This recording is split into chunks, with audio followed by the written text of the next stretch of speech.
आज के इस वीडियो में आप सभी का स्वागत है। आज हम बात करेंगे प्रकृति के सुकुमार कवि सुमित्रा नंदन पंत जी के जीवन परिचय के बारे में, ठीक है, जो कि हाई स्कूल की बुक से मैंने लिया हुआ है, ठीक है। और ये कभी कभी जीवन परिचय इनका है जो पूछ लिया जाता है, तो एग्ज़ाम के पर्पज़ से बहुत ही इम्पोर्टेंट है। आइए देखते हैं।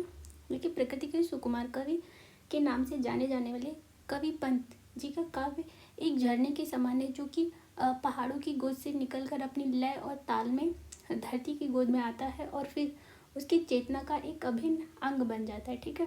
पंत जी का जो संपूर्ण काव्य है वो आधुनिक साहित्य चेतना का एक अभिन्न अंग है या प्रतीक है। और एक जो प्रकृति के सुकुमार कवि सुमित्रा नंदन पंत जी का जन्म 20 मई सन 1900 ईस्वी को हुआ था, अल्मोड़ा के निकट कौसानी ग्राम में, ठीक है। और इनके जन्म के पश्चात ही इनकी माता का लगभग 6 घंटे के पश्चात इनकी माता का जो है वो देहांत हो गया था। तो इनका जो लालन पालन है वो इनके पिता और दादी ने ही किया था, ठीक है। और इनकी जो उच्च शिक्षा है वो का जो प्रथम चरण है वो अल्मोड़ा में ही संपन्न हुआ था, और यहीं पर इन्होंने अपना जो नाम है वो गुसाई दत्त से सुमित्रा नंदन पंत कर लिया था, यानी कि इनके जो बचपन का नाम था वो गुसाई दत्त था, ठीक है। और वर्ष 1919 ईस्वी में ये अपने मंझले भाई के साथ में बनारस आए थे, और यहाँ पे इन्होंने क्वींस कॉलेज में शिक्षा प्राप्त की। और यहीं पर इनकी जो बनारस में ही इनकी जो मतलब पहचान है वो सरोजनी नायडू जी से हुई थी। और यहीं से जो इनका वास्तविक काव्य कर्म है वो प्रारंभ हुआ था। और इनकी जो रचना है वो सरस्वती पत्रिका में प्रकाशित हुई। उसके बाद ही इनकी जो रचनाओं ने जो है वो काव्य मर्मज्ञ यानी कि जो काव्य प्रेमी थे उनके हृदय में अपनी जगह बना ली या स्थान प्राप्त कर लिया। और सन 1950 ईस्वी में ऑल इंडिया रेडियो के परामर्शदाता के पद पर ये नियुक्त हुए, और वर्ष 1957 तक प्रत्यक्ष रूप से रेडियो से ही संबंध रहे, ठीक है। और जो इनके पुरस्कार हैं, जो इन्होंने अपने जीवन में पुरस्कार प्राप्त किए, वो है इन्हें कला और बूढ़ा चांद के लिए साहित्य अकादमी पुरस्कार से सम्मानित किया गया। इनकी जो रचना है लोकायतन, इस पर सोवियत भूमि नेहरू पुरस्कार से सम्मानित हुए। और चिदम्बरा, इस पर इन्हें भारतीय ज्ञानपीठ पुरस्कार प्राप्त हुआ। और भारत सरकार ने पंत जी को पद्म भूषण की उपाधि से भी सम्मानित किया। और इनकी जो मृत्यु है वो 28 दिसंबर सन 1977 ईस्वी को हो गई। और इनका जो साहित्यिक अवदान है यानी कि साहित्यिक योगदान है वो इस प्रकार है। सुमित्रा नंदन पंत जी छायावादी युग के महान कवियों में से एक थे। 7 वर्ष की अल्पायु में ही इन्होंने काव्य रचना आरंभ कर दी थी। और वर्ष 1916 ईस्वी में इन्होंने अपनी प्रथम रचना गिरजे का घंटा नामक लिखी थी। वर्ष 1920 ईस्वी में इनकी रचनाएं उच्छ्वास और ग्रंथि में प्रकाशित हुई। इसके उपरांत वर्ष 1927 ईस्वी में इनके वीणा और पल्लव नामक 2 काव्य संग्रह प्रकाशित हुए।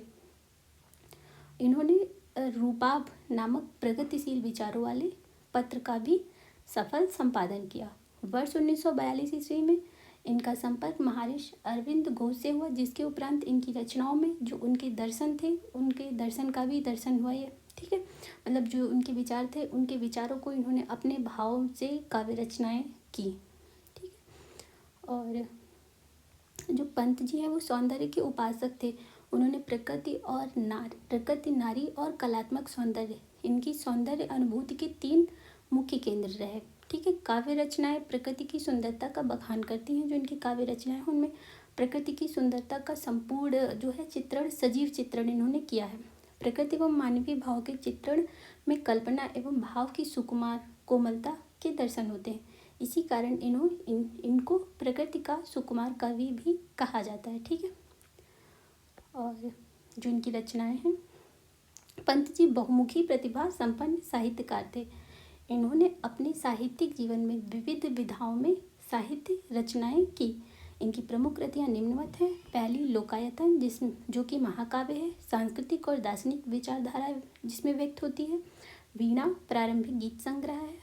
और पल्लव काव्य संग्रह की रचनाओं में पंत जी के छायावादी के दर्शन होते हैं। जो इनकी इसमें जो रचनाएं हैं उसमें छायावादी होने के संपूर्ण दर्शन होते हैं, ठीक है।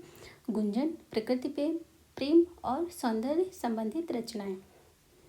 और जो ग्रंथि है वो मुख्य रूप से वियोग का स्वर मुखरित करती है, यानी कि जो इसमें इनकी जो वियोग वर्णन है इनकी रचनाओं से उत्प्रोत वो इसमें ग्रंथ में है। जो अन्य कृतियाँ हैं उसमें है स्वर्ण धूलि, स्वर्ण किरण, युगपथ, उत्तरा, अतिमा, युगांत, युगवाणी, ग्राम्या, युगवाणी है, ग्राम्या, शिल्पी आदि रचनाएं। ठीक है। और जो उनकी भाषा शैली है, पंत जी अत्यंत पंत जी की जो शैली थी वो अत्यंत सरस और मधुर थी और मधुर है। इन्होंने बंगला और अंग्रेजी भाषा से प्रभावित होने के कारण इन्होंने गीतात्मक यानी कि लयबद्ध शैली का प्रयोग किया अपनी रचनाओं में। इनकी जो रचनाएं हैं वो सरलता, मधुरता, चित्रात्मकता, कोमलता और संगीतात्मक हैं। इनकी शैली की प्रमुख विशेषताएं हैं। ठीक।